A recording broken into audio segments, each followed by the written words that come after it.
Good presentation by Engineer Ngove. He highlighted one critical input, good management of water infrastructure and the supply of water throughout the city, pumping side in particular. Problems the power supply from the power utility.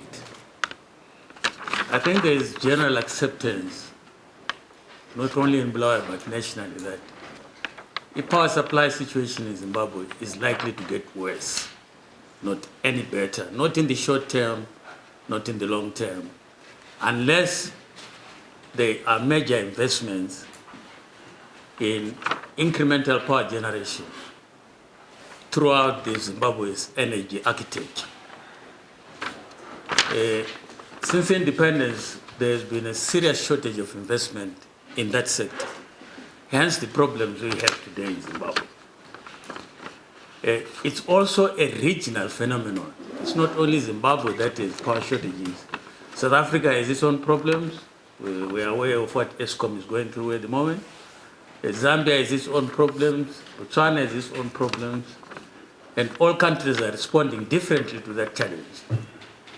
My question is, recognizing that this problem of power supply is likely to get worse and likely to adversely affect or impact the water infrastructure of Bulawayo, has Council taken a position about how that problem can be addressed in the short term? There are, of course, solutions that are available globally. A number of cities around the world, including our neighbors in South Africa, are in fact addressing that problem. And increasingly, cities are taking measures to become energy self-sufficient and prioritizing the availability of electricity for water pumping, water purification, to ensure that cities don't run dry. Has the city taken a position of how to attack that problem as a matter of urgency, instead of continuing to rely on ZESA, that is likely to continuously lay down the city in terms of power availability? Bulawayo yakhula day in, day out. We see there's a lot of locations put up around Bulawayo kuyakhiwa. Industry, as we speak now, is operating, I think, over 15 or 20% capacity. But lapha sidinga khona amanzi esiwasebenzisayo lokhu sasebenzisa amadamu lawa asashela ngabelungu. Within a short space of time, I can foresee consumption yethu double amanzi esiwasebenzisa. Futhi ngizwe kukansili ukuthi kule any future plans yini oku increase ama capacity amadamu ethu. We are able to access clean water throughout the month without interruptions. Only during the cases where there was emergency watershed, and I would like to commend the council for a job well done. However, I've noted also with concern that it looks like there is a deliberate strategy by the council to discharge raw sewage into streams. I don't know whether it's now a permanent strategy. I'll mention one that I've seen developing. If you go along Sisio, before you get to Mashingo Road, there is Selborne Park. There is a new stream that has been developed by the council. I don't know whether it was deliberate or by default, but I've seen that stream developing, and it's now a permanent feature in that suburb. So I feel that if that becomes a permanent feature, it may also hinder our efforts in the provision of clean water supplies. Because once we have water base and then we've got raw sewage, I don't know the relationship at the end of the day. And also the response to some of our malfunctioning valves. I'll highlight one. There is one at I think number 3, Cecil Avenue, after robots, going to Hillside Teachers College, there is a valve there that is perennially malfunctioning. And sometimes it floods over the night. And the council is aware, and the department has been attending to it, but a permanent solution has not been given to that particular valve. And I don't know how many valves that are malfunctioning to that magnitude all over the place. That will also precipitate in the loss of clean water supply. The gentleman who spoke at last, he says there is a deliberate strategy by council to discharge raw sewer into water bodies. It has never been like that, my friend. It's not deliberate. It's just by accident. Yes. Our sewer and water infrastructure are very, very old. And we have no capacity to redo our infrastructure in the short term, maybe in the medium to long term. And in fact, as of now, we were very lucky that we have got the African development grant that were given to the tune of 37 million. That grant is only going to do about 1/4 of our problems. So we still have about 3/4 of our problems that we still have. Fortunate enough, the government has allocated 18.2 million. Last week, we had to get that money. We are sitting down, we are seized with that matter. We want to make sure that that money is utilized, because that money is supposed to be utilized in the next 3 months. And our first port of call would be to do our deep section. I wish we would have time with this committee also to go and see our water and sewer infrastructure on the ground, to see for yourselves what is being done and the way we are falling short. So what we are going to do is we are going to do our deep section, because most of the sewer that is coming from the eastern areas, it is supposed to be going to SLP treatment works. It is not reaching its destination, because the infrastructure is dilapidated, and we have got major works which have not been completed. And we had actually had some problems with the contractor on the issues of payments, and also on issues of resources which were no longer there. Now that the government has given us the money, we are going to do that bit. As you also know, I want to bring to your attention that we also had a SLP treatment works which is being worked on by a contractor. We had not been able to complete because of shortage of resources, particularly foreign currency, and the government is coming to the rescue on that one. Once that is done, the situation is going to be reduced, and most of the sewage is going to be channeled to the treatment plants. As I talk today, it's a disastrous situation. We are discharging about 60% of our sewer into water bodies. It's a very bad situation. In fact, in as much as we are trying our best as the city of Bulawayo, especially the provision of water, we are doing very badly when it comes to sewer treatment. So our apologies as a city. We are trying our best to solve this problem, and with the government coming to the rescue with 18.2 million for the next 3 months, we are going to do something better in that. And I want to also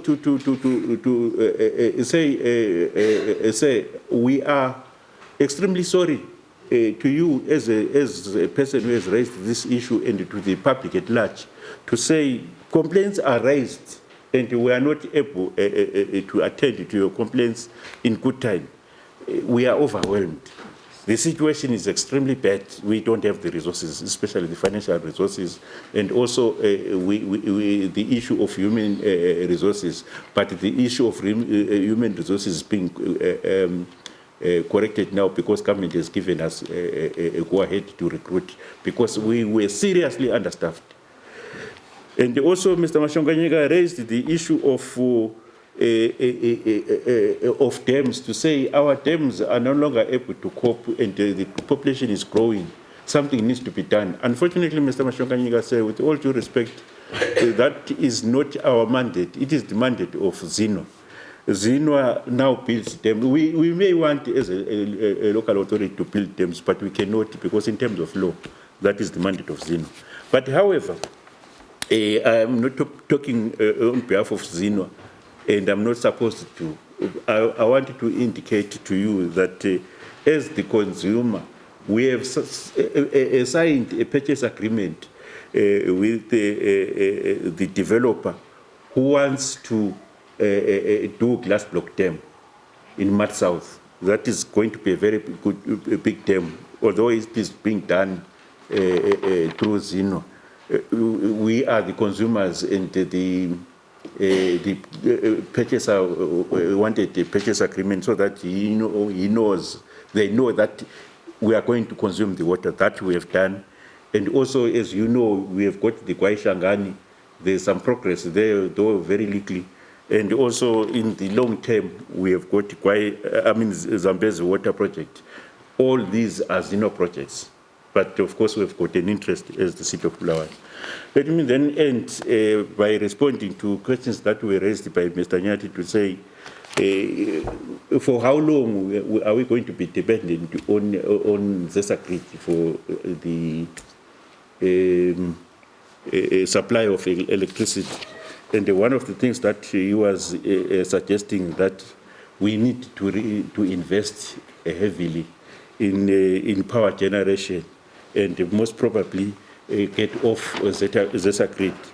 Yes, we are trying to do something in that direction. It is an open secret that as city of Bulawayo we have licensed 2 developers for solar generation, but the progress on the ground is very slow. We were expecting that by now we could be somewhere. But also, let me make you understand that even if we were to, even if these 2 companies that we have licensed were to generate electricity, we are not going to consume that electricity directly from those producers, because at the moment, those producers have to have a purchase agreement with ZESA, and we get the electricity from ZESA. So, if we are to have a purchase agreement, because there are some companies who have approached us now to say we can do a solar power station, particularly for you as a city, and then let's sign a purchase agreement. Do you know what it means? For now, we are paying ZESA, or we are being billed about $13 million per month. And if we were to sign a purchase agreement with a private developer, a private individual or company, it will want us to pay 13 million every month without fail. Whereas with ZESA, while they are billing us that much, we are also billing them for other things, and we seem to be offsetting a kind of. So it's not very easy. But however, the issue that Mr. Nyati is talking about, to say let's go off grid, is something that we need to consider. At the moment, what we have done is we are embarking on a feasibility study to see whether we can go off grid, and what exactly we need for us to invest in an area where we go off grid, so that we are able to get our own electricity without having to be dependent on ZESA. Yes, in a nutshell, before the conclusion of that feasibility study that we are carrying, what I have seen is we require about 2 megawatts to drive our pumps. And from the very little information that we have gotten from the would-be investors, we require about 200,000, $1,000 US to buy certain equipment that might start generating almost immediately, and getting 200,000 is not a mean thing. But let me not preempt the feasibility study that is being carried out. But I am saying we are thinking in that direction, Mr. Nyati. And in any case, we have had a lot of expressions of interest. We are sitting in, we are sitting on about 10 expressions of interest for power generation. But then, of course, there are a lot of surveys that have to be carried out before we can allow people to invest in certain areas that they've identified. The valves that are on the major lines are housed in a valve chamber, where you actually have heavy-duty concrete slabs that should actually secure them inside. Then you have got these smaller valves that regulate flow into houses, within the houses. I think this is the one that we have by hillside. Those kind of valves are usually susceptible to vandalism. You will find out sometimes that valve and the hydrants around get vandalized, usually at night, by those that actually want to draw water. Let's say you have an extended period of no water in an area. You find people tampering with these kind of valves. And then, as you have rightfully mentioned, we've tried to repair the same valve. But once in a while, it gets vandalized. So these are the issues of vandalism. So we are encouraging the residents and actually stakeholders at large to actually assist us. When you see a vehicle or a certain group of people on a property, a city council property, and they are not wearing council uniform, and it's not a council vehicle, I think it's also our responsibility as residents to police each other in terms of vandalism. Ephumula lapana between the police camp, lezi ngapha lama churches lawa la. Kudala ngambona imota ibuya izophampa ema toilet. But ikathe samboni izimota ze council zibuya zizophampa ema toilet. So kusenza ukuthi sokumila utshani lobana umuntu emhlanga umbeni uwini. So my concern is akusoze disturb yini ama buildings akhona phana ngoba ukhanya isuwa ayisaphanjwa ukuthi iphume ihambe. So kuhlala kukhona phana and lengcekeza le mosquito khona phana sokugcwele vele. So iconcern yami ukuthi akusoze udisturb yini ama buildings.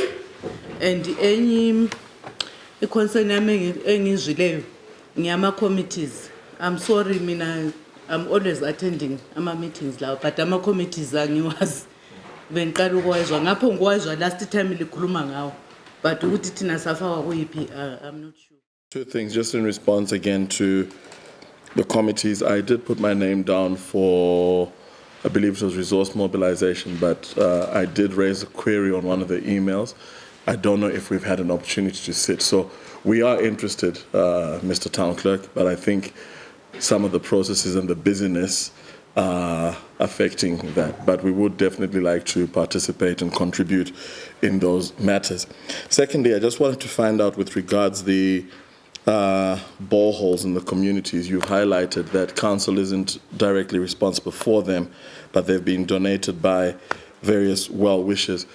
Is it possible or has it been considered that at the point of handover or at the point of the inception that the well-wishers be encouraged to work with perhaps community and housing and community department to help organize the recipient communities into a community water committee, so that from a community level there's already a framework that is responsible for the policing and the maintenance of that. So as things are progressing, there's a team that already looks at it rather than a situation where only when it's broken is the issue raised.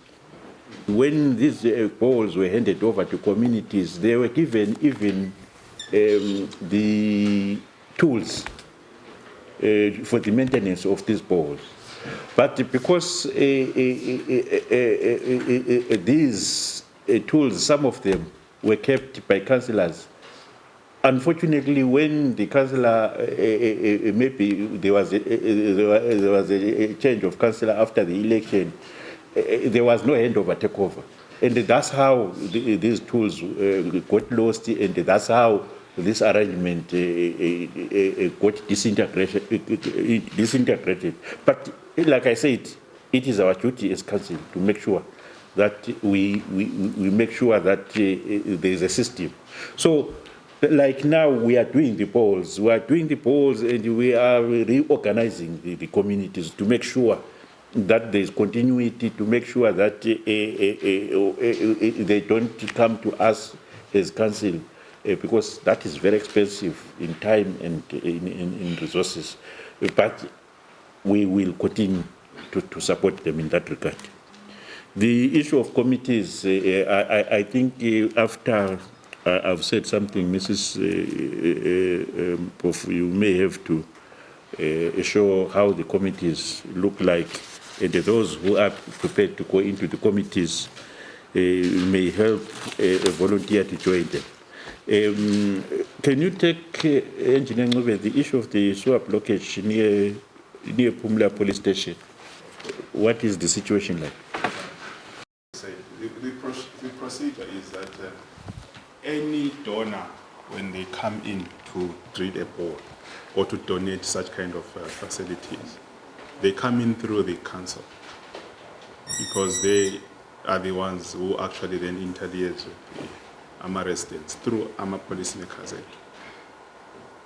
Then the area that is supposed to be drilled, or where you are going to actually house those bores, it's not automatic, then you go and drill a Pumula. We have the hydrogeological survey of the city. We know the groundwater potential depending with areas. For example, in North End, the Pumula, those areas are different. Ipen side doesn't have groundwater, but you find that the Morning side, you have got groundwater. So it's the hydrological formation out underground. So even if somebody comes with 20 bores and they want to drill, we also, as City Council, direct them where they are supposed to have drilled, even if the need might be some, but also we try by all means to balance it. Then once they have been drilled, the policymakers and the communities are also involved in the drilling of the bores and the equipping of that. And water point user committees are then set up within that ward, where you have a chair, a secretary, and committee members. And they are even told that at the handover, there is a constitution that is formed, where there is actually handover of the ball and the tools for maintaining that pump. The committees are even encouraged to actually create always quam, where they actually, once in a while, they put in something to maintain the ball, especially the little things like the rubbers and the leather cups. Those small things, it's up to them. And even the vandalism and the hand pumps, that handle, it's up to the community, because those are the things that usually get vandalized, even Ogojo. So the committees actually are supposed to do that. Then council, we also hear and they assist, but it's like you say, it's not our mandate. So the structures are there in place in every community, and I think communities are aware. Now coming to the issue of Pumula. At Pumula, there is actually a sewer pump station that has been allocated for works under EPSW. I will confirm that it's not this pump, but we have under African Development Bank some funding that we have allocated to work on Pumula. Jali Pumula is also an area which we have said is a hotspot. I think Pumula, we've got this big machine that sewer pump i-jetfire. Ehamba ihlokoza imunya isuwa bezama ukuklear ama-pipes. I think you have already noticed what he called. We are working at Pumula, Sevens, at Pumula, what is it, Kanwini. These are the areas that actually we are working under the funding, test under the African Development Bank. So I was then also going to confirm whether we are not working on, but I'm suspecting why we are not yet doing the pump. Kumele sisebenze njani silungise ama-pipes. Was it then, it's no point ukuthi sivusa ipump ngapha phezulu maybe go upstream ipipe iblockile. ungayivusa i-sewage pump station ungakalungisi phezulu lapha, your sewer will not go anywhere. So usually we start by making sure that our pipes we have cleared whatever is inside, then we work on the pump.